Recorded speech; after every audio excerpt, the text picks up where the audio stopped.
நம்ம போன வகுப்புல கர்ம யோகம் 3வது அத்தியாயத்தை ஆரம்பிச்சோம். அதுல ஒரு 4 ஸ்லோகங்கள் பார்த்தோம். இந்த அத்தியாயமாகப்பட்டது எப்படி ஆரம்பிக்கிறது அப்படின்னா, அர்ஜுனனுடைய ஒரு கேள்வியோடு ஆரம்பிக்கிறது. அர்ஜுனனுடைய கேள்வி என்ன அப்படின்றத பார்த்தோம். அர்ஜுனன் சற்றே குழம்பி இருக்கக்கூடிய ஒரு நிலை. நான் எதை செய்ய வேண்டும்? கண்ணா, நீ கர்ம யோகத்தை சொன்ன, அதே நேரத்தில் சாங்கிய யோகத்தை சிறப்பாக எடுத்து சொன்ன. நான் இப்பொழுது கர்மத்தை செய்வதா அல்லது ஞானியை போல் இருப்பதா? எனக்கு அது புரியலையே. நான் என்ன பண்ணுறது? ஒரே குழப்பமாக இருக்குது. எனக்கு நான் எது செய்யணுமோ அதை வெட்டு 1 துண்டு 2 கிளியராக சொல்லிடு அப்படின்னு சொல்லி கேட்குறேன். அதாவது அவருடைய உத்தேசம் என்ன அப்படின்னா, நான் கர்மத்தை செய்ய வேண்டுமா? ஏனென்றால் கர்மத்தை செய்வதனால் பற்று வரும் என்று சொன்னாய். பிறகு ஞானம்தான் மோட்சத்திற்கு உண்டான வழி, ஞானியை பற்றியும் ஞானத்தை பற்றியும் சிறப்பாக சொன்னேன். நான் என்ன பண்ணணும்? என்ன அப்பப்போ போர் செய்கின்ற,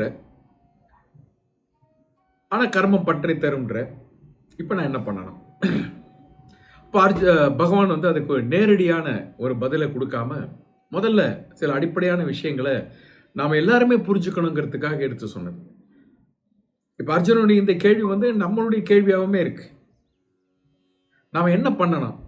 ஒரேடியா பக்தி மார்க்கத்தில் மூழ்கி இறைவனே கதி அப்படின்னு சொல்லி அவனுடைய பாதத்தை பிடிச்சுக்கிட்டு நம்ம அன்றாடம் செய்யக்கூடிய கர்மங்களை எல்லாம் விட்டுட்டு பூஜை புனஸ்காரம், நான் அந்த லெவலில் பேசுகிறேன். இப்போ பூஜை புனஸ்காரம் அப்படியே இருந்துட்டு போகிறது சரியா? அர்ஜுனனுக்கு எங்கன்னா கர்மத்தை விட்டுட்டு சன்னியாசி ஆகலாமா அப்படின்ற கேள்வி. நம்ம லெவலுக்கு நாம் பேசும்பொழுது குடும்ப வாழ்க்கையிலிருந்து விலகி இந்த பூஜை புனஸ்காரம் அப்படின்னு சொல்லி பக்திக்குள்ள ஒரே முழுகிடலாமா?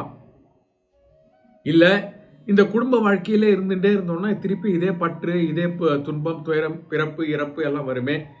நம்ம என்ன பண்ணலாம்? நமக்கு இந்த மாதிரி ஒரு குழப்பம் இருக்கு. நாமளும் நிறைய நேரத்தில் வெறுத்து போய் சன்னியாசி எடுத்துடலாம்ப்பா, எங்கேயாவது போயிடலாம் இங்கே இருக்கிறதுக்கு பதிலாக அப்படின்ற எண்ணங்கள் எல்லாம் வரும். நிறைய நேரத்தில் நாமளும் குழம்பி இருக்கும்.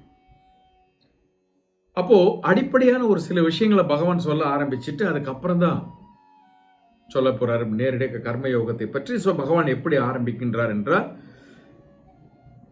பாவம் ஒன்றும் அறியாத அர்ஜுனா, இவ்வுலகில் 2 நிஷ்டைகள் முன்னர் என்னால் கூறப்பட்டது. மக்கள் கடைபிடிக்க வேண்டிய 2 விஷயங்களை நான் எப்பொழுதோ சொல்லிவிட்டேன். 1, சாங்கியர்களின் ஞான யோகம், அதனால் எய்துவது, யோகிகளின் கர்ம யோகத்தால் எய்துவது அப்படின்னு சொல்லி 2 விஷயங்களை சொன்னேன், நிஷ்டைகளை சொன்னேன். அப்படின்னா ஒன்று வாழ்க்கை முறை, மற்றொன்று வாழும் முறை அப்படின்றது. வாழ்க்கை முறை அப்படிங்கிறது இல்லறம் துறவரம். வாழும் முறை என்பது கர்ம யோகம், ஞான யோகம். அப்போ அந்த ஸ்லோகத்தின் மூலியமாக பகவான் சொல்ல வந்த விஷயம் என்னன்னா, எதுக்கு நான் 2 முறை சொன்னேன்னா, மோட்சத்தை அடைவதற்கு 2 படிகள் இருக்கு. அந்த 2 படிகளை நான் வாழும் முறையாக சொன்னேன். அந்த வாழும் முறை எங்கிருந்து நான் அந்த வாழும் முறையை பின்பற்ற வேண்டும் அப்படின்னா, இல்லறத்திலிருந்து கர்மயோகம் என்கின்ற வாழ்க்கை முறையை பின்பற்றுவதும், வாழும் முறையை பின்பற்றுவதும், பிறகு துறவரத்தில் இருந்து கொண்டு ஞானயோகம் என்கின்ற வாழும் முறையை பின்பற்றுவது அப்படின்னு சொல்லி சொன்னார். அப்போ இதை நான் முன்னாடி சொல்லிட்டேன் அப்படின்னு சொன்ன, அதை நாம என்ன கொஞ்சம் கூட பார்க்க போறோம். 4வது ஸ்லோகத்தில் நாம நிறுத்தினோம். அதை கொஞ்சம் கூட நாம புரிஞ்சுக்க முயற்சி பண்ணுவோம். 4வது ஸ்லோகத்தில் பகவான் என்ன சொன்னார்னா, தொழில்களை தொடாமலே இருப்பதனால் மனிதன் செயலற்ற நிலையை அடைவதில்லை, துறவினாலேயே மனிதன் ஈடேற்றம் பெறவும் மாட்டான். அப்படின்றப்போ செயல் செய்யாமல் இருப்பதனால் ஒருவன்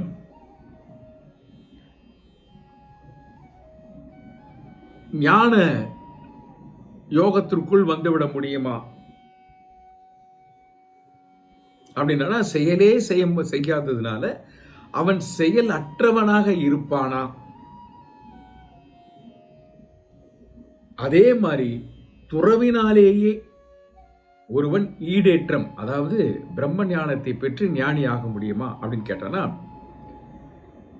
அவர் சொல்ல வந்த நோக்கம் அல்லது விஷயம் என்னன்னா, வாழ்க்கை முறையினால் ஒருவன் மோட்சத்தை அடைய முடியாது. நம்மளுடைய இலக்கு என்னன்னா, பகவான் அனைத்தையும் சொல்வதற்குண்டான அடிப்படை காரணம் என்ன? துயரத்திலிருந்து விடுதலை கிடைப்பதற்கு உகந்த மருந்து என்ன அப்படின்னு பார்த்தீங்கன்னா, நாம் ஞான யோகியாக மாறுவது. அப்ப இந்த யோகியாக அல்லது ஞானியாக நான் மாற வேண்டும் என்றால்,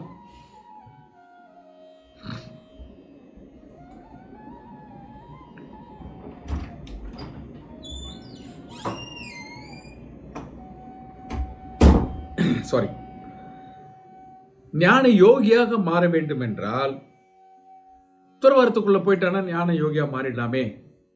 கர்ம யோகின்னா கர்ம யோகத்து இல்லறத்துக்குள்ள போயிட்டானா ஆயிடலாமே அப்படின்னா, இந்த இடத்துல பகவான் சொல்றது என்னன்னா, வாழ்க்கை முறை முக்கியமானது அல்ல, வாழும் முறைதான் முக்கியமானது. வாழ்க்கை முறை என்னன்னா, இப்படிப்பட்ட வாழும் முறையை இந்த வாழ்க்கை முறையில் இருந்துதான் நீ செய்ய வேண்டும் அல்லது செய்ய முடியும். வாழும் முறை கர்மயோகம், ஞான யோகம். வாழ்க்கை முறை இல்லறம், துறவரம். அப்போ சும்மா ஒருத்தன் செயலற்று விட்டேன் என்பதற்காக, நான் செயலே செய்ய போவதில்லை அல்லது செயலே செய்வதில்லை அப்படிங்கிறதால அவன் செயலற்றவனாக ஆகிவிடுவானா என்றால் ஆகிவிட முடியாது. அப்ப இந்த இடத்துல செயலற்றவன் என்கின்றதை எப்படி புரிந்து கொள்கின்றோம் நாம்? ஏற்கனவே நாம பார்த்தோம், ஞானிகளுக்கு செயல் கிடையாது என்று. ஆனால் ஞானிகளுக்கு செயல் கிடையாது என்றால் எதன் மூலியமாக செயல் கிடையாது? இதை நம்ம அடுத்த ஸ்லோகத்தை பார்க்கும்போது கொஞ்சம் டீப்பாவே இந்த 4வது ஸ்லோகத்தை இணைத்து நாம கொஞ்சம் விரிவாக பார்ப்போம். ரொம்ப முக்கியமான விஷயம், நமக்கு அது ரொம்ப ரொம்ப தேவையான ஒரு விஷயம்.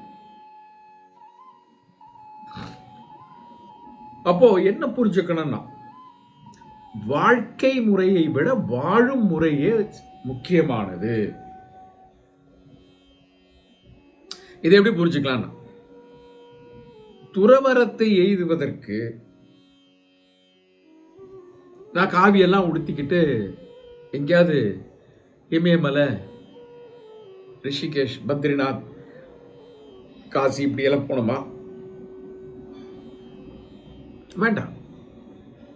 துறவரத்தை இல்லறத்திலிருந்தே துறவரத்தை மேற்கொள்ள முடியும்.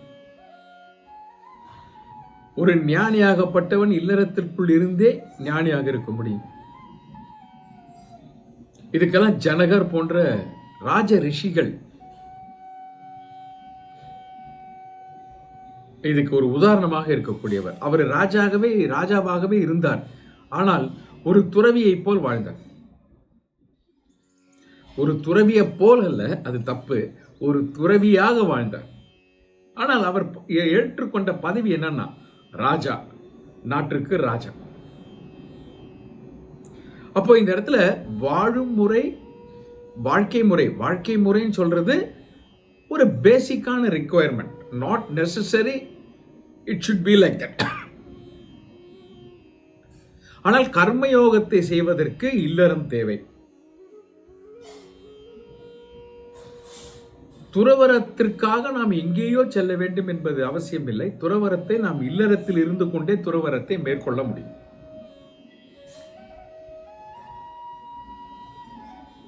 ஆனால் இல்லறத்திற்குள் நுழையாமல் கர்மயோகத்தை செய்ய முடியாது. அப்படின்னா என்ன? இல்லறம் என்று சொல்லுகின்ற பொழுது பிரம்மச்சரியத்தை விட்டுவிட்டு கிரகஸ்தனாக மாறுகின்ற பொழுது அது இல்லறம் என்று அர்த்தம். அப்போ துறவரத்துக்குள்ள போகிறதுக்கு குடும்பத்தை எல்லாம் விட்டுட்டு போகணுமான்னா நாட் நெசசரி. பகவான் அப்படி சொல்லல, அது தேவையும் இல்லை. துறவரத்தை நான் வீட்டுக்குள்ளே குடும்பத்தோடு இருந்து கொண்டே துறவரத்தை என்னால் பின்பற்ற முடியும். துறவரம் என்றால் என்ன? ஞான யோகத்தை நான் அடைய முடியும். ஞான யோகம்னா என்ன? நான் இன்னும் ஞானி ஆகவில்லை, ஞானத்தை பெறுகின்ற நிலையில் இருக்கின்றேன். அந்த ஸ்ரவண மனன நிதித்தியாசனம் என்று சொல்லக்கூடிய 3 செயல்களையும் செய்கின்ற நிலையில் இருக்கின்றேன். அதுதான் ஞான யோகம். அதாவது ஞானத்தோடு, யோகம்னா என்னன்னா யூனியன், ஏற்கனவே நான் சொன்னேன், ஒன்றோடு ஒன்றை இணைப்பது தான் யோகம்னு அர்த்தம். அப்ப இந்த இடத்துல ஞான யோகம் என்றால் என்ன? என்னை ஞானத்தோடு இணைப்பது அப்படின்னா என்ன அர்த்தம்னா, நான் அந்த ஞானமாக மாறிவிடுகின்றேன். அப்போ அந்த இணைக்கக்கூடிய செயல் தான் ஞான யோகம். அந்த இணைக்கக்கூடிய செயல் என்னது? ஸ்ரவண மனன நிதித்தியாசனம் சொல்லக்கூடிய 3 படிகள். இந்த 3 படிகளுக்கு நான் எங்கேயாவது போக வேண்டுமா என்றால் அவசியமில்லை. ஒரு நல்ல குருவை தேர்ந்தெடுத்து அவர் மூலியமாக ஆத்ம ஞானத்தை நாம் அடைகின்ற காலகட்டத்தில் நாம் இல்லறத்திலேயே இருக்கலாம். இல்லறத்தில் இருந்து கொண்டே துறவரத்தை மேற்கொள்ளலாம். துறவரம் என்றால் என்ன? துறப்பதற்கு என்னை நான் தயார்படுத்திக் கொண்டிருக்கின்றேன். மெல்ல மெல்ல ஒன்னொன்னா துறந்துகிட்டே வர. இது எதனால? ஞான யோகத்தை பெறுகின்றேன். இப்போ சிரவணத்தின் மூலியமாக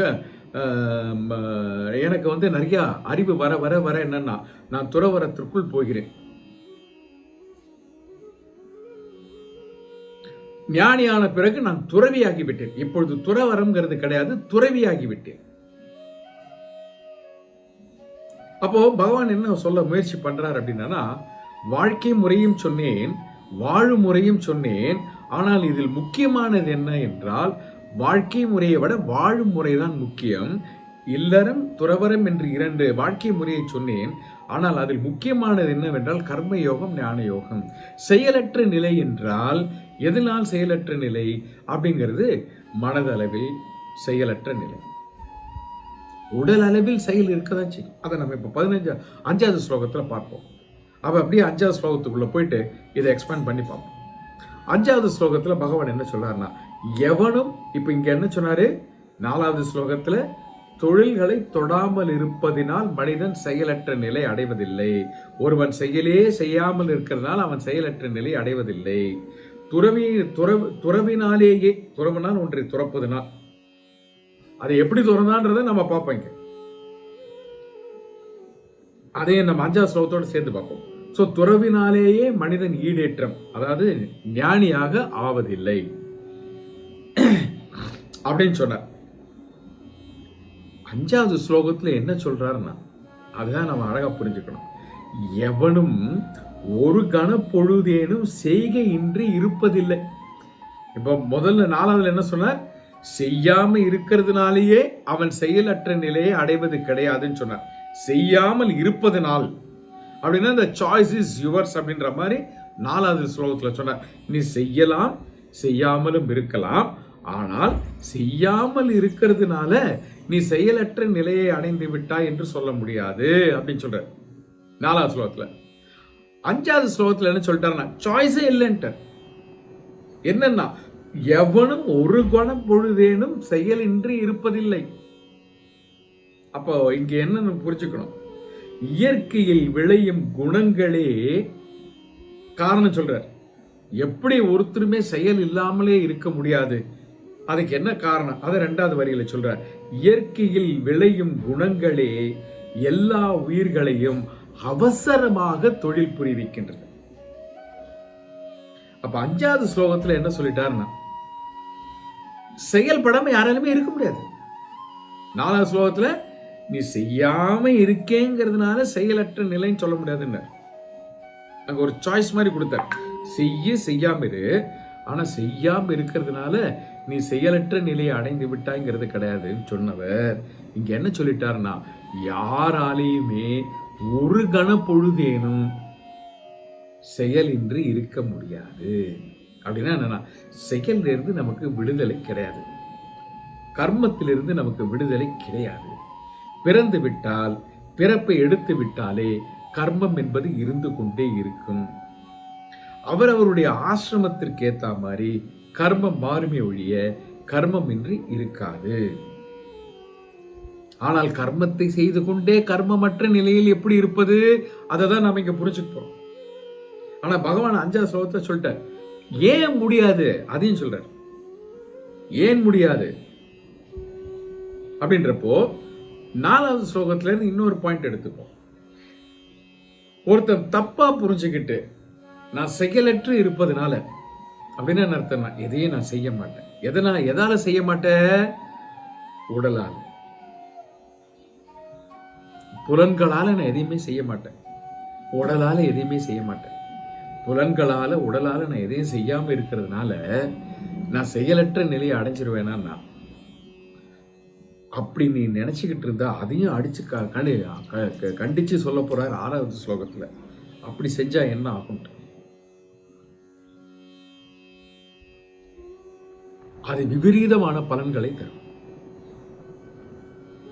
அதனால அப்படி பண்ணக்கூடாதுங்கிறதுக்கு தான் எச்சரிக்கிறார் இங்க 5வது ஸ்லோகத்துல. செயல் செய்யாமலே யாராலும் இருக்க முடியாதுன்னா, ஏன் செயல் செய்யாம இருக்க முடியாதுன்னா, அவர்களுடைய இயற்கையில் விளையும் குணங்கள். 3 குணங்கள். மனிதர்கள் இந்த 3 குணங்களுடைய கலவை. சத்துவகுணம், ரஜோகுணம், தமோ குணம். இந்த 3 குணங்களுடைய கலவை தான் நாம. எல்லா உயிரினங்களுமே இந்த 3 குணங்களின் கலவை.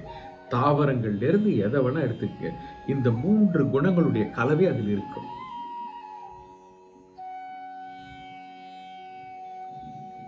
இந்த 3 குணங்கள் இருக்கிற வரைக்கும் ஒருத்தரால் செயல் புரியாம இருக்கவே முடியாது. ஏன்னா செயலுக்கு அடிப்படை காரணம் என்னன்னா குணங்கள் தான். அடிப்படை காரணம் குணங்கள் தான்.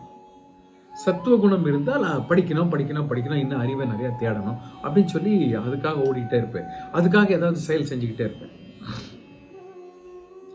ரஜோ குணம் இருந்தால் இல்லாத பொருட்களை ஈட்ட வேண்டும் சொல்லி அதுக்காக ஓடிக்கிட்டே இருப்பேன்.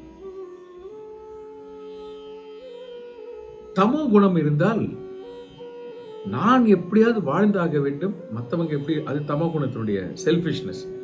நான் எப்படியாவது வாழ்ந்தாக வேண்டும்ங்கிறதுக்காக நான் ஏதாவது செஞ்சுட்டு இருப்பேன். நான் எப்படியாவது வாழணுங்கிறதுக்காக. அப்ப இந்த 3 குணங்கள் மனிதனை ஆதிக்கம் செய்து கொண்டிருக்கிறது. இது இயற்கை. அதனால மனிதனால் செயலற்று இருக்க முடியாது. அவன் நினைச்சா கூட அவனால முடியாது. அந்த செயலை 3ஆக பார்க்கிறோம். உடல் ரீதியாக, உறுப்புகள் ரீதியாக, மன ரீதியாக.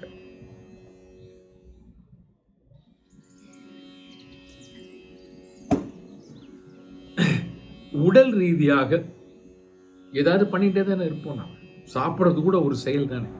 கையால சாப்பாடு எடுத்து வாயில போட்டு சவைச்சு சாப்பிட்றது இது ஒரு செயல் தானே. இது ஞானிகளும் பண்ணாம இருக்க முடியுமா? முடியாது. உடல் தான் தூங்குது. தூங்காம இருக்க முடியுமா? குளிக்காம இருக்க முடியுமா? எங்கேயாவது போனா நடக்காம இருக்க முடியுமா? அதுக்காக ஞானியாகப்பட்டவன் எங்கேயுமே போகாம செயலற்ற நிலைன்றதுனால எங்கேயும் போகாம பேசாம ஒரு இடத்துல அப்படியே உட்காந்துருப்பாரா? முடியாது. அவரும் பகுதி பிக்ஷாந்தேகி. ஏன்னா ஞானிகள் வீட்டில் மூட்டையா அரிசி பருப்பெல்லாம் வாங்கி வச்சுக்க முடியாது, வச்சுக்கவும் மாட்டார். அப்ப அவர் சாப்பாடுக்காக 4 வீடு போயிட்டு பிக்ஷை கேட்டு வாங்கி சாப்பிடணும். நடக்கணுமே, வாயால குரல் கொடுக்கணுமே, அம்மா பிக்ஷை போடுங்கன்ட்டு. அப்போ உடல் ரீதியாகவும் யாராலும் சும்மா இருக்க. நீ ஞானிகளை பத்தி சொன்ன, ஞானிகளுக்கே இந்த கதினா நாமெல்லாம் எப்படின்னு பாருங்க. எவ்வளோ வேலை இருக்கு நமக்கு இந்த உடம்பை வச்சுக்கிட்டு. காலையில் எழுந்ததுலேருந்து வாக்கிங் போகணுன்றோம், பல் தேய்க்கணுன்றோம், காப்பி குடிக்கணும், அதுக்கப்புறம் அங்கே போகணும், இங்கே போனோம், ஆஃபீஸ் போனோம், கடிகாரம் நடக்கணும், அந்த வேலை இந்த வேலை எப்பா எவ்வளோ வேலை நமக்கு உடம்பு வச்சுக்கிட்டு. அவா இருக்கிற மாதிரி ஆஃபீஸ் போகிற வேலை, வீட்டில் இருக்க வேலை, குழந்தைக்கு பள்ளிக்கூடம் போகிற குழந்தைங்க அது அது அது அது அது சார்ந்த வேலை, உடம்பால் எவ்வளோ வேலை பண்ணிட்டு இருக்கோம். ஸோ அது இருந்துக்கிட்டு தான் இருக்கும். உறுப்புகளால் அடுத்தது உடம்புக்குள்ள இருக்கக்கூடிய உறுப்புகள், அது வேலை செய்யாமல் இருந்தால் என்ன ஆகும் யோசிச்சு பாருங்க. ஞானிக்கும் உறுப்புகள் வேலை தான் செய்யும். ஞானி செயலற்ற நிலையில் இருக்காருங்கிறதுனால உறுப்புகள் எல்லாம் அப்படியே சம்பிச்சு போச்சாருன்னா அவ்வளவுதான், அவரும் முடிச்சிருவார், அவர் கதையும் முடிச்சிடும். அப்ப இந்த உறுப்புகளும் செயலற்ற நிலைக்கு போகவே முடியாது. அப்போ உறுப்புகளும் செயலற்ற நிலைக்கு போக முடியாது. இல்ல முடியும் அப்படின்னா ரொம்ப சிம்பிள். ஒரே 2 நிமிஷம் மூக்கையும் வாயை மூடின்னு சும்மா இருக்க முடியுமான்னு பாருங்க. சாதாரணமாகவே வாயை மூடின்னு சும்மா இருக்கிறது கஷ்டமான விஷயம். எதையாவது பேசிட்டு இருக்கணும், சொல்லிட்டு இருக்கணும் யார்கிட்டயாவது. இப்போ நான் சொல்றது மூக்கையும் வாயும் மூடிட்டு ஒரு 2 நிமிஷம் இருக்க முடியுமோ? முடியாது. ஏன்னா நான் இங்கே லங்ஸ் வேலை செஞ்சாலும் எனக்கு காற்று வேணும், ஆக்சிஜன் வேணும்.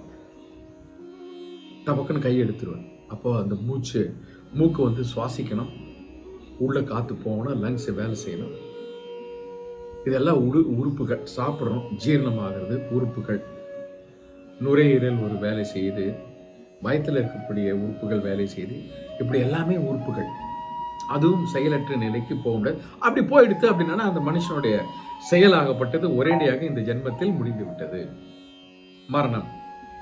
அடுத்தது மன ரீதியாக இதுதான் முக்கியமானது. நம்ம புரிஞ்சுக்கணும்.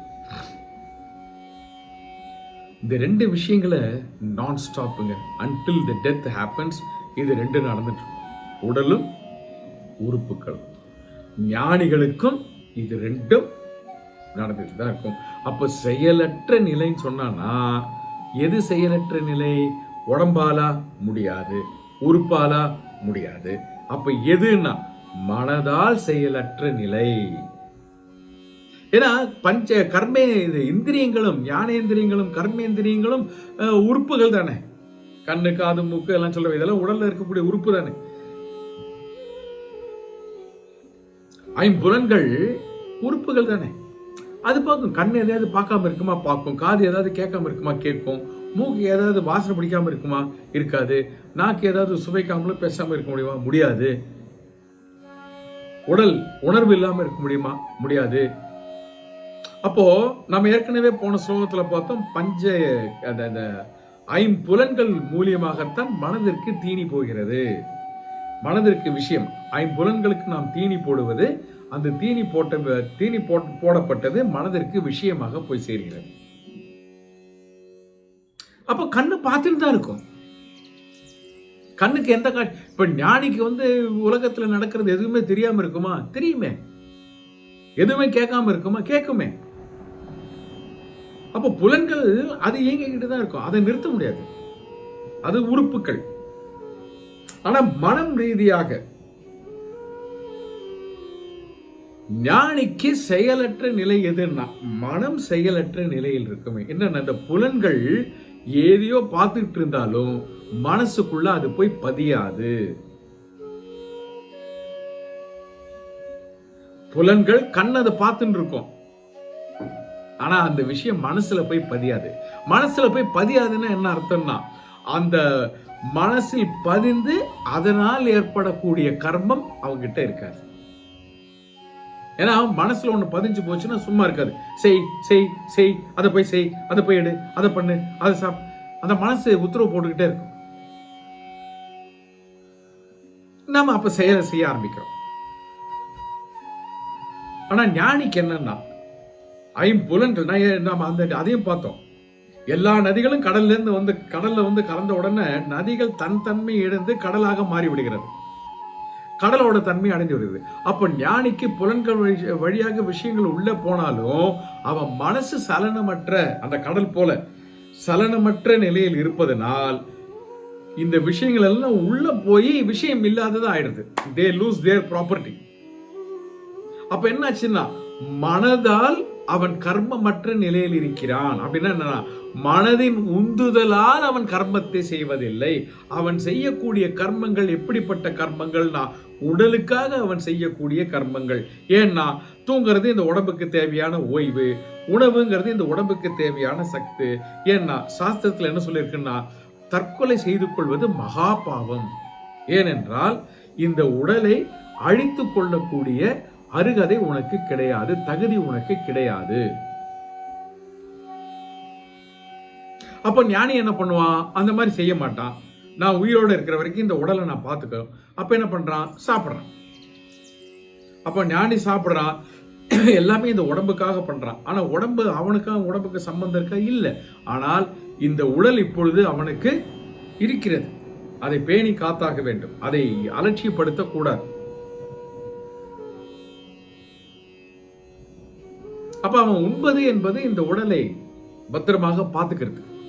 அது தர்மம். சுவைக்காக அவன் உண்பதில்லை, பசிக்காக அவன் உண்பதில்லை.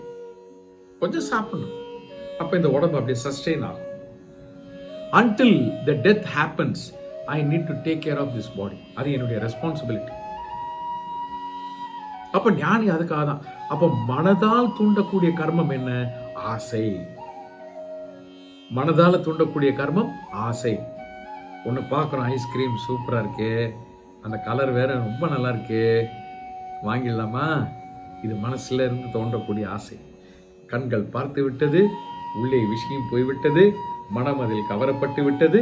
இப்பொழுது நான் செயலில் இறங்குகிறேன், ஐஸ்கிரீமை வாங்குறேன், சாப்பிட்றேன். இப்போ ஐஸ்கிரீமை ஏன் சாப்பிட்றேன்? இந்த உடம்புக்கு தேவைன்ட்டா இல்லை, இந்த மனதிற்கு தேவை. It is a mental satisfaction. It's a mental requirement, not a physical requirement. உணவு என்பது physical requirement. அதை நம்ம மனதின் தேவையாக மாற்றக்கூடாது. நாமெல்லாம் நிறைய பேர் அதை தான் பண்ணிட்டோம். உணவை மனதின் தேவையாக மாற்றிவிட்டோம். அதனால தானே அஜய் எனக்கு இதெல்லாம் பிடிக்கும், இதை என்கிட்ட கொண்டே வராது, என் கண்ணு முன்னாடியே காட்டாத அப்படிங்கிறோம். கண்ணு முன்னாடியே காட்டாத, எடுத்துன்னு போய் நிற்கிறது அப்படின்றோம். அப்போ இந்த வெறுப்பு, இந்த ஒரு முகச்சுளிப்பு எங்கிருந்து வருது? மனசுல இருக்கக்கூடிய வெறுப்புங்கிற விஷயத்துல இருந்து வருது. ஜிலேபி பார்க்குறோம், ரொம்ப பிடிக்கும், கொண்டு வா ஒரு 4-5 எண்ணம் வச்சு எடுத்துட்டு வா, எனக்கு ரொம்ப பிடிக்கும், அப்புறம் எப்போ கிடைக்கும் தெரியாது, எடுத்துட்டு வான்றோம். இப்போ இந்த விருப்பம்ங்கிறது எங்க இருந்து வந்தது? உடம்புக்கா? இல்லை, மனதில் இருந்து. அப்போ இந்த மனம் அதுவும் கர்மத்திற்கு காரணமாக இருக்கிறது இல்லையா? முக்கியமா சொல்லணும்னா மனம்தான் கர்மத்திற்கு காரணமாக இருக்கிறது. அப்ப இந்த 3 விஷயங்களை பார்த்தோம்.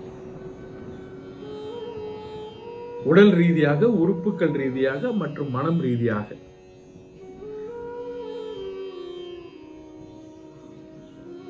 இந்த உடல் மீது பற்றை வைத்திருப்பார். ஞானிக்கு உடல் மீது பற்று கிடையாது, பொறுப்பு. பொறுப்புக்கும் பற்றுக்கும் வித்தியாசம்.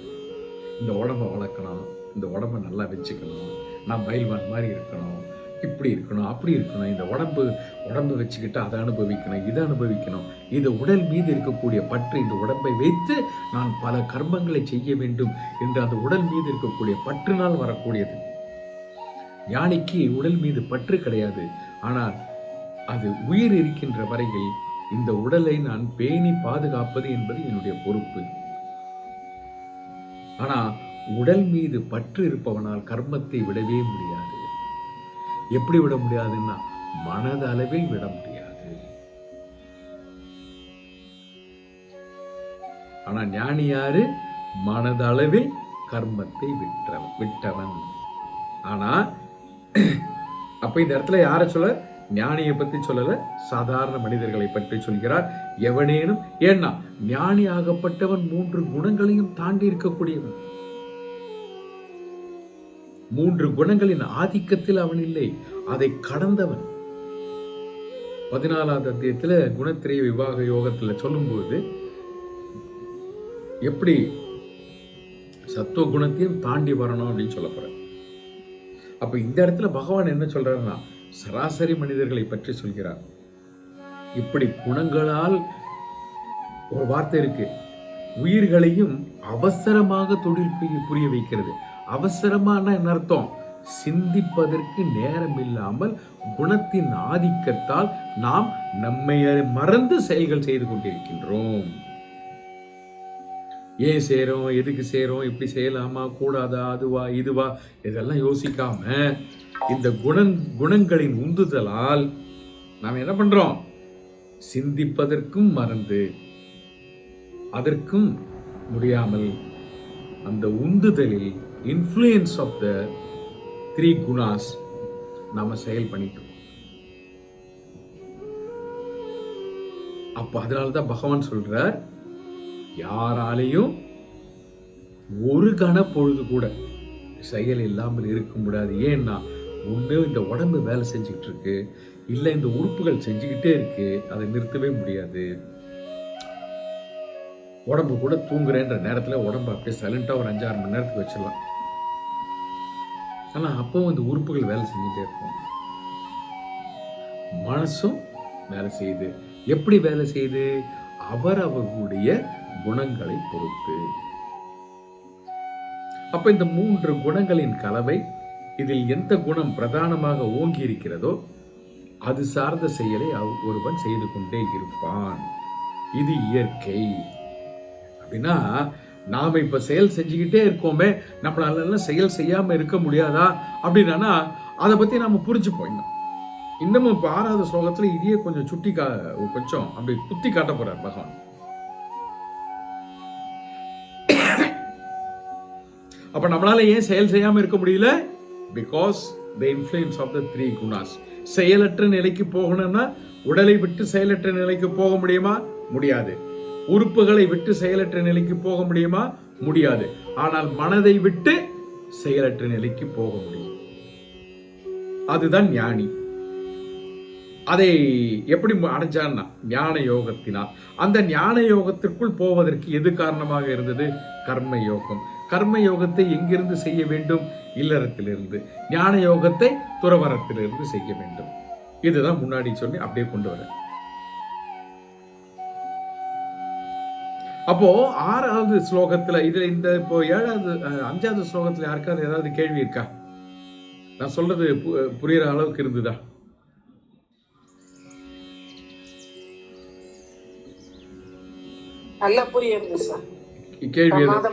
கேள்வி எதுவும் இல்லை. சரி, அவரு சந்திரசேகர் சாருக்கு ஏதோ கேள்வி இருக்கு போல் இருக்க.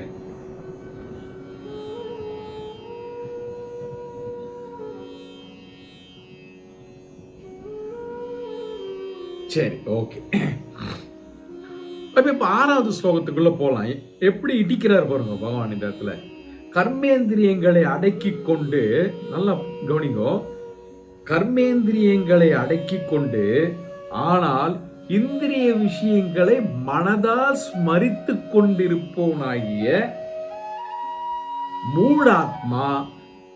என்ன வார்த்தை பயன்படுத்துற பாருங்க. மூடாத்மா எப்படி இருக்கான்? பொய் ஒழுக்கம் உடையவன் என்று சொல்லப்படுகின்றான். அப்படின்னா இந்த இடத்துல என்ன புரியுது? நிறைய பேரு நான் எல்லாத்துல இருந்து வேலைக்கு வந்தாச்சுப்பா, நான் இனிமே அதெல்லாம் பார்க்க போறது இல்லப்பா, நான் இனிமே அதெல்லாம் தொட போறது இல்லப்பா, நான் அந்த பக்கமே இல்லப்பா அப்படின்னு சொல்லி இந்த கர்மேந்திரியங்கள், கை காலு இதெல்லாம் இருக்கு இல்லையா, கர்மேந்திரியங்கள். ஞானேந்திரியங்கள் கண் பார்க்கக்கூடியது, அப்புறம் கை கால் அப்படின்ற இந்த பஞ்ச கர்ம இந்திரியங்கள். கர்மேந்திரியங்கள்னால செயலை செய்யறதை விட்டுட்டான். நான் இனிமே இந்த ஜிலேபியெல்லாம் சாப்பிட மாட்டேன்பா அப்படின்ட்டு இப்ப அதை எடுத்து சாப்பிட்றதை நிறுத்திட்டான். நான் இனிமே சினிமாக்கெல்லாம் போக மாட்டேன்ப்பா, அதெல்லாம் பார்க்க மாட்டேன், டிவியில போட்டா கூட நான் பார்க்க மாட்டேன்ப்பா அப்படின்னு சொல்லி அதையும் நிறுத்திட்டேன். இப்படி கர்மேந்திரியங்களால் முக்கியமா இந்த இடத்துல கர்மேந்திரியம் சொன்னோம்னா 2 விஷயங்கள் தான் பெரும் முக்கியமா எடுத்துக்கணும். கை கால்கள். இந்த கர்மேந்திரியங்களை அடக்கி கொண்டு, அப்புறம் நாக்கு சுவைத்தல் அடக்கி கொண்டு, ஆனால் இந்திரிய விஷயங்கள்னா என்ன? 5 புலன்களால் நமக்குள்ள போற விஷயம் இருக்கு இல்லையா. ஜிலேபிய பார்த்துட்டேன், அது கண்ணு வழியா உள்ள போயிடுது, விஷயம். ஆனா கர்மேந்திரியத்தை அடக்கி வச்சுட்டு இருக்கேன். நான் அதெல்லாம் எடுக்க மாட்டேன்ப்பா, நான் அதெல்லாம் சாப்பிடவே மாட்டேன்ப்பா, கர்மேந்திரத்தை அடக்கி வச்சுட்டு இருக்கேன்.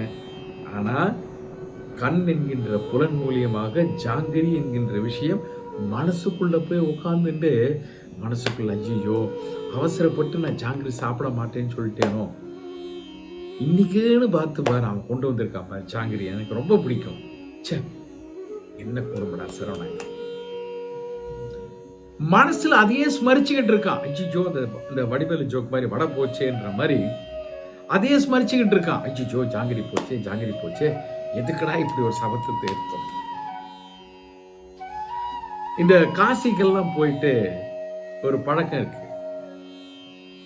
ஏதாவது காய் பழம் இலையை விட்டுட்டு வாங்குவோம் அப்படின்வாங்க. ரொம்ப பிடிச்ச காயை விடுங்கோ, ரொம்ப பிடிச்ச பழத்தை விடுங்கோன்னா ரொம்ப ஈஸியாக கிடைக்காதது, அடிக்கடி சாப்பிடாததை விட்டுட்டு வந்துடுவான்.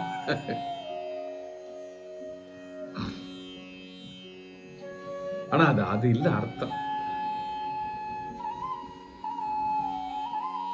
காயபேக்ஷ அகாய காய அபேக்ஷ ஃபல அபேக்ஷ. அதை நாம புரிஞ்சுக்கிறது இல்லை. நம்ம நிறைய பேர் ஏதோ காசி வரைக்கும் ஒரு காயையும் பழத்தையும் விடுறதுக்கு காசி போனோமா, அது இங்கேயே நாம டிசைட் பண்ணிடலாமே. நாளையிலேருந்து நான் இந்த காயை சாப்பிட போறதில்லை, நாளையிலேருந்து இந்த பழத்தை நான் சாப்பிட போறதில்லை, அது இங்கேயே டிசைட் பண்ணிடலாமே. இது எதுக்கு காசியில போய் விட்டுட்டு வரணும்? காசி எப்பேற்பட்ட ஸ்தலம், ஞானிகளை உருவாக்கிய ஸ்தலம். பனாரஸ் யூனிவர்சிட்டி, பெரிய பெரிய ஞானிகள் அங்கிருந்து வெளியே வந்த இடம். போய் ஒரு காயையும் பழத்தையும் விடுறதுக்காக நம்ம அந்த இடத்துக்கு போயிட்டு வரோம். இல்ல இது பித்திருக்காரியங்கள் எல்லாம் பண்ணினேன், அதை பண்ணின இடத்துல இதை விட சொன்னா எதுக்கு இதை விட சொல்லணும்? பித்திருக்கள் காரியத்தை பண்ற இடத்துல எதுக்கு ஒரு காயும் பழத்தையும் விடணும்? அதுக்கு எதுக்கு என்ன சம்பந்தம் இருக்கு அப்படின்றப்போ அது அந்த காய அபேக்ஷா பல அபேக்ஷான்றது, அபேக்ஷானா விட்டுடுறது. காயன்னா என்னது? உடம்பு. காயம், காயமே இது பொய்யடா வெறும் காற்றடித்த பையடா. இந்த காயம், இந்த உடல் மீது இருக்கக்கூடிய ஆசையை விட்டு விடுகிறேன். பலபேக்ஷா, நான் செய்கின்ற கர்மத்தினால் எனக்கு கூடிய பலன் மீது இருக்கக்கூடிய ஆசையை விட்டு விடுகிறேன். அதுதானே ஞானி, அதுதானே காசியோடைய இன்ஃப்ளூயன்ஸ். ஒரு காயையும் பழமும் விடுறதா, இதுதான் உண்மை. இதுதான் நம்ம புரிஞ்சுக்கணும்.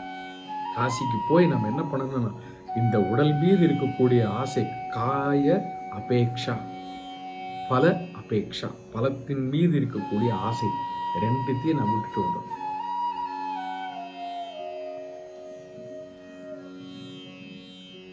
இது ஒரு விஷயம் தெரிஞ்சு வச்சுக்குவோம். ஆனா அங்க போய் காயையும் பழத்தையும் விட்டுட்டு வந்துட்டேன். இங்க வந்தப்புறம் அந்த காயை விட்டுருக்க வேண்டாமா இருந்தது, இதை விட்டுருக்கலாமா இருந்தது, இந்த பழத்தை விட்டுருக்க வேண்டாமா இருந்தது. காசில போய் விட்டுட்டு வந்துட்டேனே. சரி, யாராவது கேட்பா, சார் இது சாப்பிடுங்களேன், இந்த சப்போட்டா பழத்தை சாப்பிடுங்களேன், இந்த வாங்கியிருக்கேன். ஐயோ, நான் காசியில் விட்டுட்டேன் அந்த பழத்தை, ஆனால் மனசுக்குள்ளே எனக்கு ரொம்ப பிடிக்கும் சார். அது வேற எப்படி சொல்லுவோம், ரொம்ப பிடிச்ச பழத்தை விடுன்னா எனக்கு சப்போட்டா பழம் ரொம்ப பிடிக்கும், அது அவ்வளோ பிடிக்கும். ஆனால் அங்கே போனால் வாத்தியார் சொன்னார், எது ரொம்ப பிடிக்குமோ அதை விடுங்கோன்னு சொன்னார். வேற வழி இல்லையே, விட்டுட்டேன். இப்படி சொல்லும்போதே உள்ளுக்குள்ளே நாக்கு ஊறின்னு இருக்கும், ஒன்று எடுத்து சாப்பிட்டா நல்லா இருக்குமே. இதை தான் இந்த இடத்துல பகவான் சொல்கிறார். கர்மேந்திரியங்களால் அல்லது கர்மேந்திரியங்களை அடக்கி கொண்டு கை காலு இதெல்லாத்தையும் அடக்கிக்கிட்டு, நாக்கு சுவையெல்லாம் அடக்கிக்கிட்டு, ஆனா இந்திரிய விஷயங்களை மனதளவில் ஸ்மரித்து கொண்டே இருக்கின்ற யாரவன்? மூடாத்மா, முட்டாள்.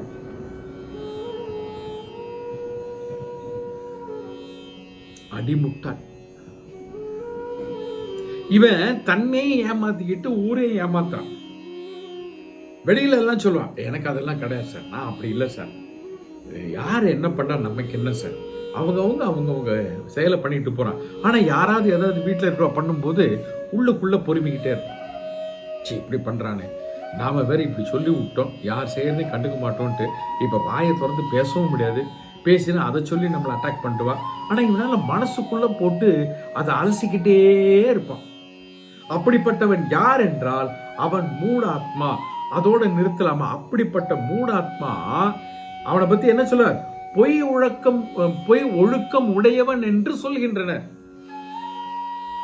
அவன் பொய்யான ஒழுக்கத்தை உடையவன். வெளியில ஒழுக்கமாக இருப்பவன் போல் தெரிந்தாலும் மனதளவில் இன்னமும் அந்த எண்ணங்களை விடாமல் வாழ்ந்து கொண்டிருப்பவன் அவன் பொய் ஒழுக்கத்தை உடையவன் என்று ஆகிறான். அப்ப விட்ட எப்படி அர்த்தம்னா மனசுல விடணும். அதுதான் நம்ம இந்த 5ஆம் ஸ்லோகத்துல பார்த்த உடல் ரீதியாக செயல்கள் இருக்கும், உறுப்புகள் ரீதியாக செயல்கள் இருக்கும். ஆனால் எது உண்மையான நிலை? மன ரீதியாக அனைத்தையும் விட்டு விலகுவதுதான். ஆனா இவன் என்ன பண்றான் இந்த இடத்துல 6வது ஸ்லோகத்துல சொல்லக்கூடிய அந்த சராசரி மனிதன் என்ன பண்றான்? வெளியில விட்ட மாதிரி பாவனை பண்றான். ஆனா மனசளவில் அவனால விட முடியாம அதையே நினைச்சுக்கிட்டு இருக்கான். அவன் யாருன்னா பொய் ஒழுக்கம் உடையவன். அது ரொம்ப தப்பான செயல். இதனால என்னன்னா பொய் ஒழுக்கம் இருக்கிற இடத்துல விபரீத பலங்கள் வரும். அதை வேணும்னா எடுத்து சாப்பிடலாம், இல்லைன்னா சொல்லிடலாம், ஏதோ ஒன்று பண்ணிடலாம். ஆனா பண்ண மாட்டேன்னு சொல்லிட்டு அதே நினைச்சுட்டு இருக்கும்போது என்ன ஆகுதுன்னா ஒரு ஸ்டேஜில் அது நமக்குள்ள ஒரு பெரிய ப்ரெஷரா மாறிடும்.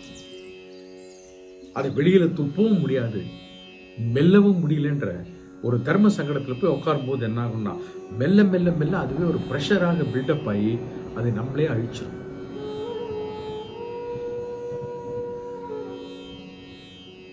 அப்ப என்ன பண்ணணும்னா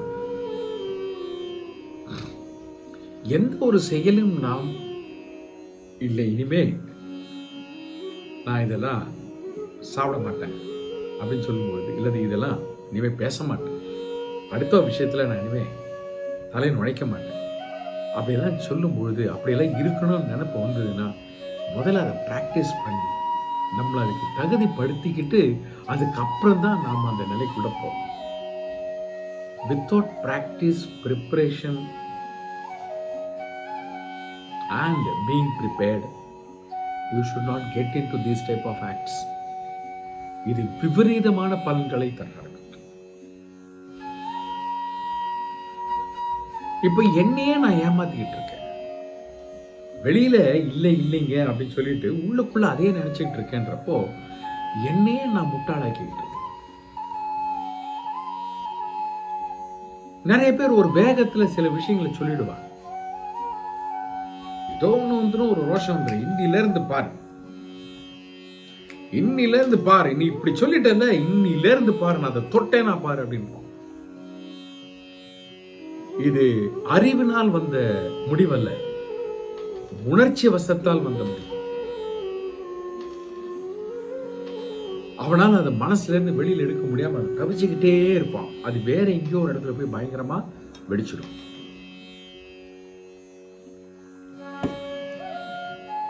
இதுக்கு ஒரு உதாரணம் என்ன சொல்லுவாங்க,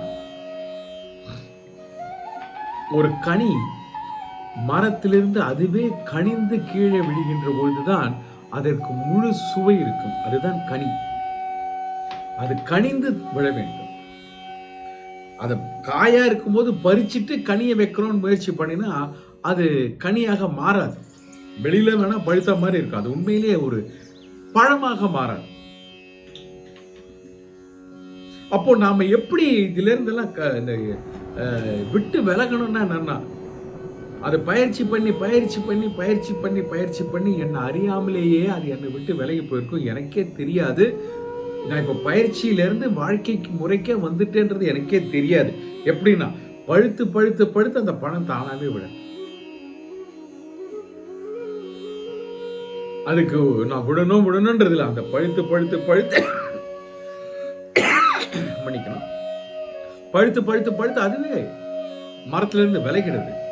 அதே மாதிரி நாம பயிற்சி செய்து என்ன ஆகும்னா அந்த ஆசைகளாகப்பட்டது மனதிலிருந்து விலகி விடுறது. எப்படி? தானாவே, நான் தள்ளல, அப்படி வரணும். ஆனா இந்த இடத்துல பகவான் சொல்லக்கூடியது யாரு? பொய் ஒழுக்கம் உடையவன். யார்? வெளியே ஒரு ஞானியை போல் தன்னை வெளிப்படுத்தி கொண்டு உள்ளுக்குள் மனதில் அவன் எதன் மீதெல்லாம் ஆசை இல்லை என்று சொன்னானோ அதை மனதால் ஸ்மரித்துக் கொண்டிருக்கக்கூடியவன் அப்படின்றத சொன்ன. நம்மளாம் நினைச்சுட்டு இருக்கோம்னா out of sight is out of mind நினைச்சுட்டு இருக்கோம். என் கண் பார்வைக்கே இல்லைன்னா நான் அப்புறம் மறந்துடுவேன். இல்லை, இப்பவும் நமக்கு கோபம் வந்ததுன்னா 10-20 வருஷத்துக்கு முன்னாடி நடந்த விஷயத்தை எடுத்து வச்சுக்கிட்டு போட்டு கிழின்னு கிழிச்சிட்டு இருக்கும். சில பேர் டேட் வைஸ் டைம் வைஸ் சொல்லுவாங்க. பட் என்னன்னா, out of mind is out of sight. எது என் மனதிலிருந்து போய்விட்டதோ அது என் பார்வைக்கும் பார்வையிலிருந்து போய்விடும். ஆனா மனசுக்குள்ள போகாம மனசுல இருந்ததுன்னா, என் பார்வையிலிருந்து போயிடுத்தேங்கிறதுனால அது என்னை விட்டு போயிடுத்தான்னா அது போகல. ஏன்னா மனசுக்குள்ள உட்காந்து அது என்னை ஞாபகப்படுத்திக்கிட்டே இருக்கு. அப்படிப்பட்ட ஒரு உயர்ந்த விஷயத்த இதெல்லாம் எதுக்கு சொல்றாருன்னா, அர்ஜுனன் கேட்டான் இல்லையா, நீ ஞான யோகத்தை ரொம்ப புகழ்ந்து கர்மத்தை குறைவாக சொன்னாயே, நான் இப்ப என்ன பண்ணணும்? அந்த கேள்விக்கு பின்னாடி இருக்கக்கூடியது என்னன்னா, நான் ஞான யோகத்துக்குள்ள போயிட்டா கர்மத்தை விட்டுட்டு அப்படின்ட்டு. ஆனா பகவான் நமக்கும் ஒரு எச்சரிக்கை கொடுக்குற, அவசரப்பட்டு நீ அப்படியெல்லாம் பண்ணிடாத, அவசரப்பட்டு பண்ணிடாத, ஸ்டெப் பை ஸ்டெப் போலாம். அப்படி பண்றதுனால என்ன பிரச்சனைகள் ஒன்னொன்னா சொல்லிட்டு வர. 7வது ஸ்லோகத்துல என்ன சொல்றாருன்னா, அர்ஜுனா, எவன் இந்திரியங்களை மனதால் கட்டுப்படுத்தி கொண்டு கர்மேந்திரியங்களால் கர்மயோகம் பண்ணுகிறானோ அவனே சிறந்தவன். இது தலைகீழா சொல்ற. பொய் ஒழுக்கமுடையவன் என்ன சொல்றான்? கர்மேந்திரியங்களை கட்டுப்படுத்தி விட்டு மனதால் கர்மத்தை செய்து கொண்டிருக்கின்றான். ஆனா இந்த இடத்துல என்ன சொல்ற? எவன் இந்திரியங்களை மனதால் கட்டுப்படுத்தி கொண்டு, மனதை கட்டுப்படுத்தி கொண்டு கர்மேந்திரியங்களால் கர்மத்தை செய்து கொண்டிருக்கின்றானோ அவனே சிறந்தவன். அப்படின்னா கை கால் பண்ணிட்டு இருக்கு, ஆனா மனசு அதுல ஈடுபடல.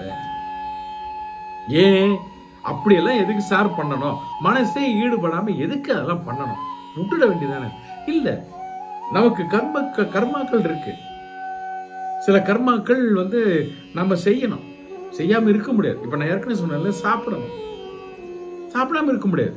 அப்ப உணவை எடுத்து வாயில போட்டுக்கிறது, இதெல்லாம் என்ன கர்மேந்திரியங்கள் அந்த வேலையை பண்ணிட்டு இருக்கு.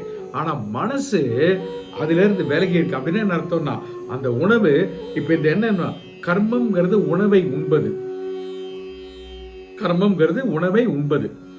எதனால அந்த உணவை உண்கிறாய்? கர்மேந்திரியங்களை பயன்படுத்தி.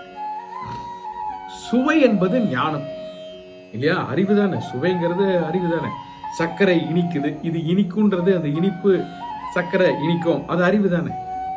ஞானம் சுவைங்கிறது. அப்போ சுவையில் இன்பம், அது போகம்.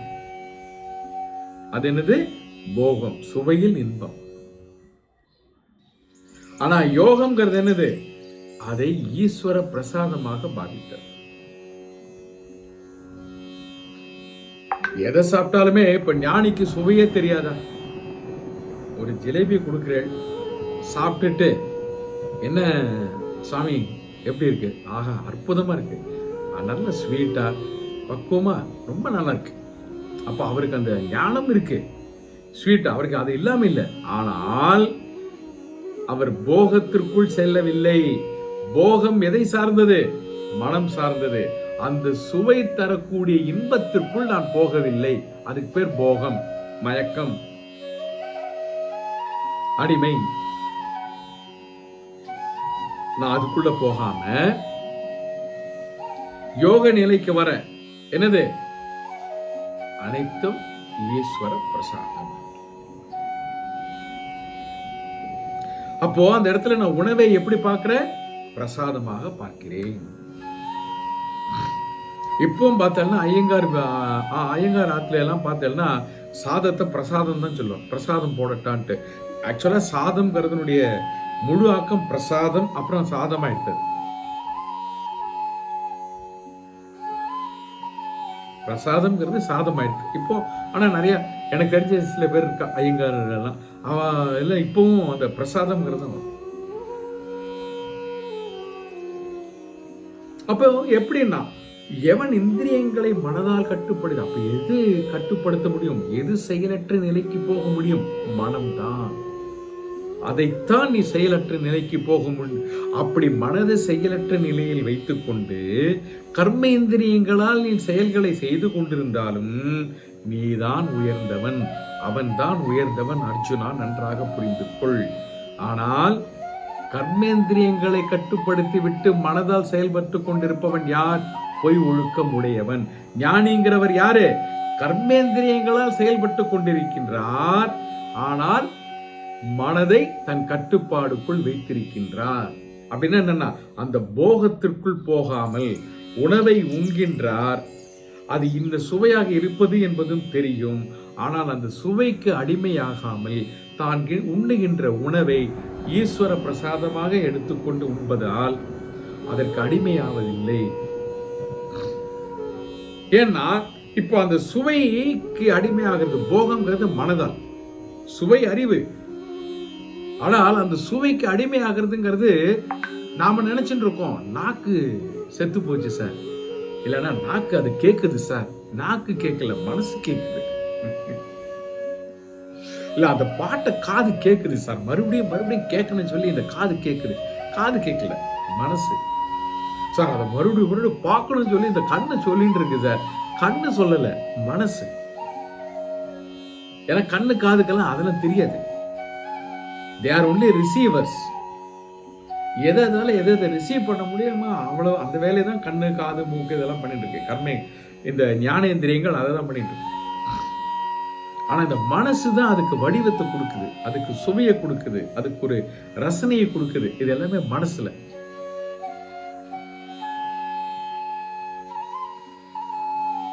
அப்புறம் அந்த கர்மேந்திரியங்கள் அதுக்கு ஏத்த மாதிரி நடந்துக்குது. ஆனா இந்த இடத்துல ஞானி என்ன சொல்லிட்டார்? கர்மேந்திரியங்கள் வேலை செஞ்சுட்டு இருக்குப்பா. சாப்பாடு எடுத்து சாப்பிட்றாரு, குளிக்கிறாரு, அங்க போறாரு, இங்க போறாரு, நடக்கிறாரு, அந்த இடத்துக்கு போறாரு, இந்த கோயிலுக்கு போறாரு, அவளை பார்க்க போற, எல்லாம் பண்ணிட்டு இருக்க. கர்மேந்திரியங்கள் அதனுடைய வேலைகளை செய்து கொண்டிருக்கின்றது. ஆனால் மனதளவில் அவர் செயலற்றவராக ஆகிவிட்டார். அப்படின்னா என்னன்னா, மனம் எதிலும் ஈடுபடுவது கிடையாது. அப்படி இருக்கக்கூடியவன் அவனே சிறந்தவன், அவனே சிறந்தவன் அப்படின்னு சொல்லி அழகா 7வது ஸ்லோகத்தை எவ்வளவு அழகா சொல்லிட்டு வர்றாரு. இதெல்லாம் நாம நல்லா புரிஞ்சுக்கணும். புரிஞ்சுட்டா என்ன ஆகும்னா, நாமளும் டெய்லி ஏதாவது பண்ணிட்டே இருக்கோமே, நம்மளால கர்மம் பண்ணாம இருக்க முடியுமா? இருக்க முடியாது. ஆனா அந்த கர்மத்தை செய்யும் பொழுது எப்படி இருக்கணும், அந்த லைனுக்கு மெல்ல வர 8வது ஸ்லோகத்தில் என்ன சொல்ற? விதிக்கப்பட்ட தொழிலை நீ செய். தொழிலின்மையை காட்டிலும் சிறந்ததன்றோ? தொழிலின்மையை காட்டிலும் சிறந்ததன்றோ? தொழிலின்றி இருப்பதால் உடம்பை கொண்டு செல்லுதல் கூட உனக்கில்லாமல் போய்விடும். இதுவும் ரொம்ப ஒரு ஆழமான கருத்து இந்த இடத்துல சொல்றேன். இதை ஜஸ்ட் டச் பண்ணிட்டு இன்னைக்கு வகுப்பை முடிச்சுக்கோம். நாம விதிக்கப்பட்ட தொழிலை நீ செய். நீ எந்த ஆசிரமத்தில் இருக்கியோ அந்த ஆசிரமத்தில் நீ என்னெல்லாம் செய்யணுமோ அதை செய். பிரம்மச்சரியத்தில் இருக்கிய அங்க குரு கிட்ட போறது, கல்வி கத்துக்கிறது, அதுக்குண்டான விஷயங்கள் எல்லாம் நீ செய். நீ கிரகஸ்தாசிரமத்துக்குள்ள வந்துட்டியா, ஒரு கிரகஸ்தனா நீ என்னெல்லாம் செய்யணுமோ அதெல்லாம் செய். வானப்பிரஸ்தத்துக்குள்ள வந்துட்டியா, அங்கே என்னெல்லாம் செய்யணுமோ அதை செய். சன்னியாசி ஆயிட்டியா, அங்கே என்னெல்லாம் செய்யணுமோ அதை செய். ஏன்னா சன்னியாசிக்கும் சில கர்மாக்கள் இருக்கே, நம்ம இப்ப பார்த்தோம் இல்லையா? அப்போ விதிக்கப்பட்ட தொழிலை நீ செய். எந்த ஆசிரமத்தில் இருக்கின்றாயோ அந்த ஆசிரமத்தில் என்னென்ன செயல்கள் கர்மங்களை நீ செய்ய வேண்டுமோ அந்த கர்மங்களை நீ செய். தப்பில்லை. ஏன்னா அந்த ஆசிரமத்திற்கு அந்த கர்மங்கள் உகந்தது. அதுதான் நம்ம நல்லா புரிஞ்சுக்கணும். இது 2 கோணத்துல புரிஞ்சுக்கணும். விதிக்கப்பட்ட செயலை செய் அப்படின்னா என்னன்னா, விதிக்கப்படாத செயலை செய்யாதேன்னு அர்த்தம். இன்னொரு அர்த்தம் அப்படின்னா, எந்த ஆசிரமத்திற்கு எந்த செயல் பொருத்தமானதோ அதை செய், அல்லாததை செய்யாதே.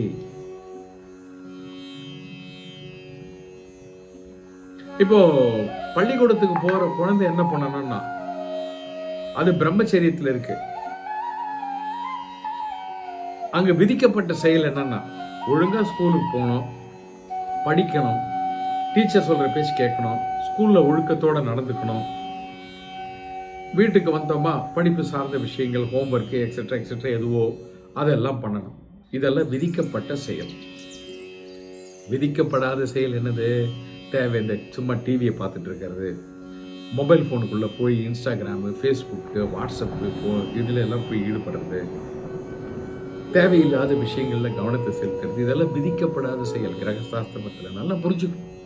நாம் நினச்சிட்டு இருப்போம் குழந்தைங்கள்லாம் எல்லாம் செய்யணும் சார். இல்லை, நீ பிரம்மச்சரியம்னா என்ன? அறிவை வளர்த்து கொள்ளக்கூடிய காலகட்டம், வித்தையை வளர்த்து கொள்ளக்கூடிய காலகட்டம். அதுக்கு பேர் பிரம்மச்சரியம். ஏன் பிரம்மச்சரியம்னா, நம்ம உடனே பிரம்மச்சாரினா கல்யாணம் ஆகாதவா நினைச்சுட்டு இருக்கோம். ஆமா, கல்யாணம் ஆகாதவா பிரம்மச்சாரி, அது வேற. இந்த இடத்துல எப்படின்னா, கல்யாணம் ஆயிட்டா நீ கிரகஸ்தன் ஆயிட்ட. அப்ப கிரகஸ்தனா இருக்கக்கூடிய இடத்துல விதிக்கப்பட்டதை செய்யணும். அது அதை பிரிச்சு சொன்னா, இதுதான் அவன் செய்யணும். இதை விட்டுட்டு அவன் நான் சினிமாவுக்கு பார்க்க போறேன், டிவியை பார்க்க போறேன், கேம்ஸ் விளையாட போறேன், வெளியில போய் ஓடி விளையாடு பாப்பா, நீ ஓய்ந்திருக்கல் ஆகாது பாப்பா, அது தேவை. ஏன்னா இந்த உடம்புக்கு நல்ல புஷ்டி, மனசுக்கும் உடம்புக்கும் நல்ல ஒரு புத்துணர்ச்சி தரக்கூடியது விளையாட்டு.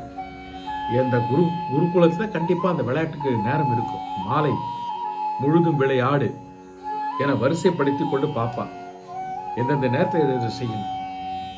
ஆனா பாரதி அந்த பாட்டுல டிவியை பாரு பாப்பா, சினிமாவை பாரு பாப்பா. அந்த காலத்துல டிவி இல்லையே அப்படின்னா சினிமாவை பாரு பாப்பா, சினிமா தான் இருந்தது, அதான் சொல்லலை. டிராமாவை பாரு பாப்பா, அதான் சொல்லலை. ஏன்னா அந்த அந்த காலகட்டத்திற்கு அது விதிக்கப்பட்டது அல்ல. இப்ப என்ன எடுத்துன்னா, குழந்தைங்க விதிக்கப்பட்ட செயலையும் விட்டுட்டு விதிக்கப்படாத செயல்களையும் செய்யறதுனால என்ன இருக்குன்னா, அது படிப்புலயும் ஒழுங்கா இல்லை. இன்னைக்கெல்லாம் குழந்தைங்களோட அட்டென்ஷன் ஸ்பேன் ரொம்ப குறைஞ்சு போச்சு. பெரியவாளோட அட்டென்ஷன் ஸ்பேனும் ரொம்ப குறைஞ்சு போச்சு. ஒரு விஷயத்துல கவனத்தை வச்சுக்கணும்னா ஒரு 3 நிமிஷத்துக்கு மேல முடியாதுன்றான். இன்னைக்கு சயின்ஸ் சொல்லுது 3 மினிட்ஸுக்கு மேல ஒரு விஷயத்துல கவனத்தை தொடர்ந்து வச்சுக்கிறதுங்கிறது முடியாது. நடுவில் எங்கேயாவது ஜம்ப் பண்ணிட்டு வந்துடும். ஏன்னா இன்னைக்கு டிஸ்ட்ராக்ட் பண்ணக்கூடிய விஷயங்கள் அவ்வளவு இருக்கு. விதிக்கப்பட்ட ஆசிரமத்தில் இருந்து கொண்டு விதிக்கப்படாத செயல்களை செய்வதற்குண்டான விஷயங்கள் ஏகப்பட்டது இருக்கு. அதெல்லாம் நம்மளை டிஸ்ட்ராக்ட் பண்ணுது. அப்போ குழந்தைங்களுடைய டிஸ்ட்ராக்ஷனால என்னதுன்னா, குழந்தைங்களுடைய கவன சக்தி குறையுது. விதிக்கப்பட்ட செயலை அதால ஒழுங்கா செய்ய முடிய மாட்டேங்குது. இந்த இடத்துல பகவான் விதிக்கப்பட்ட தொழிலை நீ செய்யின்னு சொன்னா என்ன, விதிக்கப்பட்ட தொழிலை மட்டும் செய், விதிக்கப்படாத தொழிலை நீ செய்யாதேன்னு அந்த அர்த்தத்தையும் நம்ம எடுத்துக்கணும். அப்ப எந்தெந்த ஆசிரமத்திற்கு என்னென்ன செயல்கள் விதிக்கப்பட்டிருக்கிறதோ அதை செய், அதை மட்டுமே செய். அப்புறம் என்ன சொல்றாரு, தொழிலின்மையை காட்டிலும் தொழிலின்மையை காட்டிலும் சிறந்ததன்றோ. ஒண்ணுமே செய்யாம இருக்கிறத விட ஏதோ ஒண்ணு செஞ்சுட்டு இருக்கிறது சிறந்தது தானே.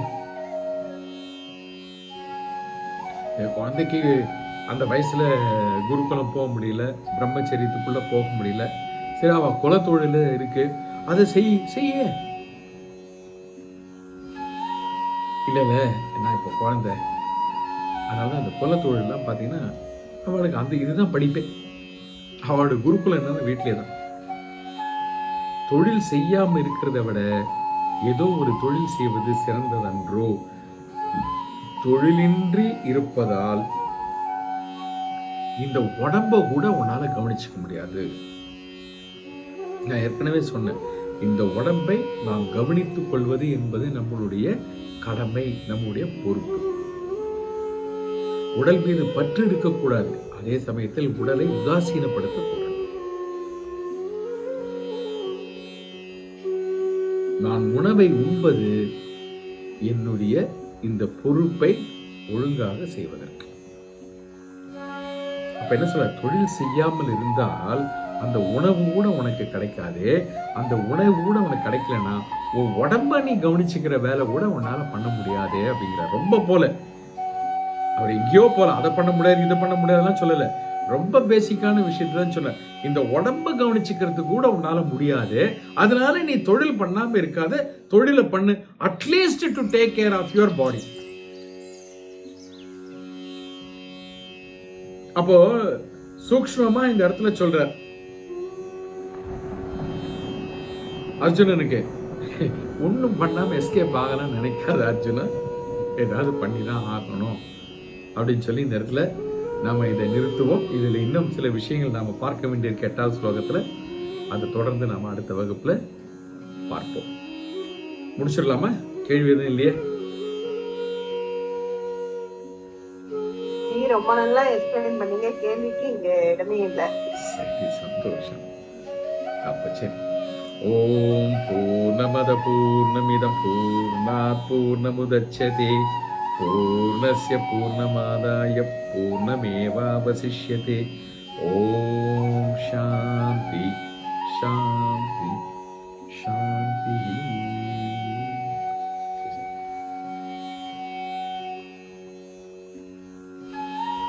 சரி, நம்ம புதன்கிழமை கிளாஸ் இருக்கும். எப்படியும் நான் மெசேஜும் போடுறேன்.